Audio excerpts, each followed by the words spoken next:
In 20 minutes, the futures market is opening. I'm gonna trade the S&P 500, the financial instrument I like most. Even if I only focus on price action, it's an instrument which moves in a way that it's possible to read the order book and the tape at the same time. When you get used to one instrument, you know the rhythm, you know what kind of exceptions could happen. That's the reason why I always recommend to focus on one instrument and only focus on what's happening on the chart. I will begin analyzing the market structure, levels, and what kind of curiosities, special things are happening right now. So interesting day today. I'm gonna make a new analysis of the market, futures market, S&P 500 E-mini as always. I like to begin with the market structure as I always do.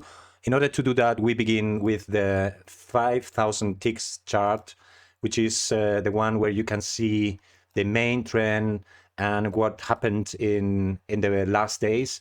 So I'm going to remove all lines so that you can do the analysis with me from the scratch. So let's begin with some trend lines, some obvious trend lines. As you can see here, there is an obvious trend line, which is this one. And you can see it because you have 1, 2, 3, 4 touches. And this trend line acted as a resistance level. And we expect this trend line to be a support level at some point, which would be probably a good entry level for today. So what you can see also is that we had a very strong downtrend in the last days, and we can draw the measure moves for them. So one leg is this. Let's draw the second leg.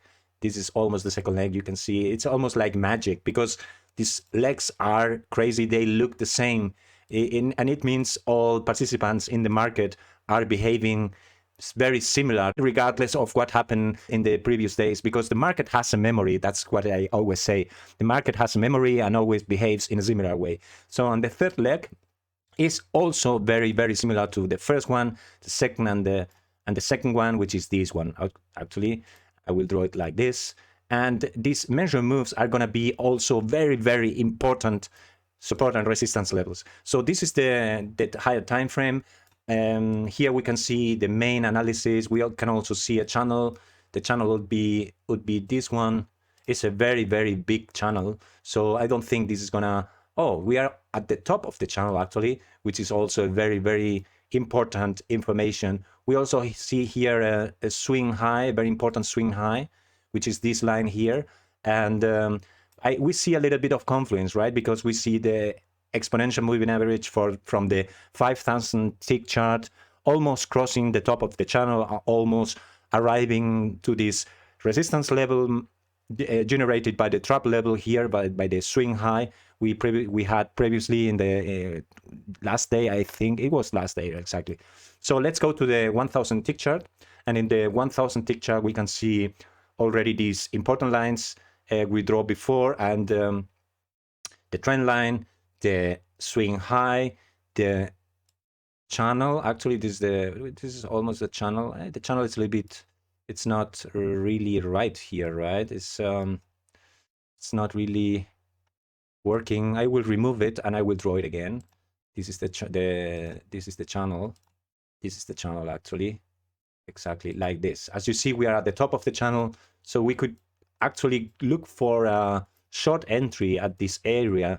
But we have to check on one more thing. So in the short term, we have an uptrend, and this uptrend has measure moves, and these measure moves are, as you can see, they are working quite nice. So the first measure move is this one. The second measure move is this one. It has been respected more or less, and the third measure move would be this one. And as you can see, we have not finished the third measure move. It is not necessary to finish the third measure move in order to enter a short trade, but it would be nice because many buyers are hoping to get there to this measure move, and this is an area where many buyers are going to exit their positions, selling their future contracts, which will create a selling pressure. So it means this area will be a selling pressure area because buyers are going to exit their positions. So this is my thesis. But of course, we also have this swing high that we already achieved. We have the channel, the top of the channel, which is also a very, very strong resistance level. And we have small measure moves. When we count the small measure moves, we have 1, we have 2, we have 3, we have 4, and we have 5. And the 5th measure move is almost finished. It's still not really finished, but it's almost finished. What I like to see at the end of such a trend is 2 things. One thing is I'd like to finish the measure move in order to enter a short trade. If it doesn't happen because it's too high, it could happen before we finish the 3rd measure move. But then I'd like to see 3 things. I'd like to see a range. I'd like to see distance from the range, and I'd like to go short above the range. And that's exactly what we have here. We have a kind of range, an area where price is moving back and forth. And I would like to see price coming up and from there moving back down again. And maybe I can go short at this area here above the range. So this is a range for me. I don't want to do anything inside the range. That's something I also tell in my book. And as I said, I want to enter a short trade above this range. We could also go long. I don't think this is gonna work because I think we have actually a kind of range at this area, which is the market, right? This is the range. The main range of the whole structure is here actually. We can also confirm that using the volume profile, which is this tool here. Exactly, you see the most of the volume happened in this price interval, so which means price volume profile is confirming the position of the range, so which is here. You could also go like this, you could also draw like a wider range if you want, but anyway, what it's important is that we have the range below us, so and I expect price to move back down to the range. So but we also have a very small range here, so we could also say the range here is the magnet short term, this small one.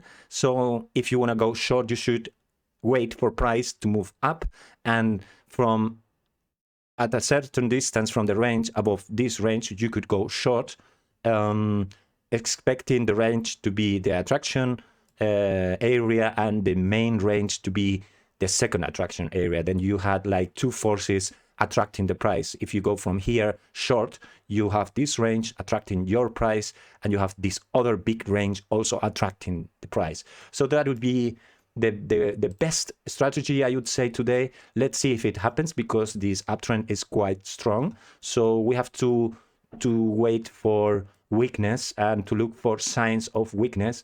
One sign of weakness could be trap levels. We have one trap here, one second trap, so they cannot move price up. But let's see if it changes. It's still a quite strong trend. The other thing we could do when you want to go short is to look for strong entry signal candles like this pin bar candle. If this pin bar candle fails, I expect also a very strong downward movement. We also have a pin bar here. There is a trap here, because this pin bar was buyers reacting to this small pin bar, have a stop loss here, and regardless of the stop loss of these buyers, price didn't move down. This is also very interesting to see. If you have a pin bar where you expect many buyers, these buyers are going to enter this pin bar, and some of them are exiting the pin bar here, and they exited the pin bar, and there are some other sellers move price down, and the stop losses under the pin bar have been triggered, but they were not enough to push price further down. So it means there is kind of interest in moving this price further up, because I think this is because a big player wanted to trigger these stop losses to get liquidity and to have the option of buying bigger sizes at this point. If you have a very strong trend, don't fight against it, and wait till you see clear weakness signals for this trend, and don't rush into reversals so fast. Otherwise, you will destroy your account very quickly. So this is the analysis. I hope it's enough for you. If you have any questions, you want something, analyze something I didn't tell, just let me know in your comments, and I will come back to you. And next time I will do this analysis, integrating your comments or just also answering your questions if you're interested in this kind of analysis for future contracts, which is also the analysis that you can do for any other financial instrument.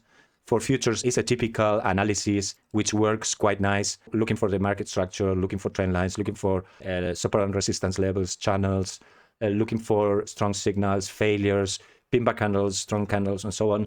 At the end of the day, it's not much what you need to trade these markets. It's important to have a clear strategy from the beginning so that you can react quickly to these movements, because the S&P 500 mini, it's a very fast financial instrument.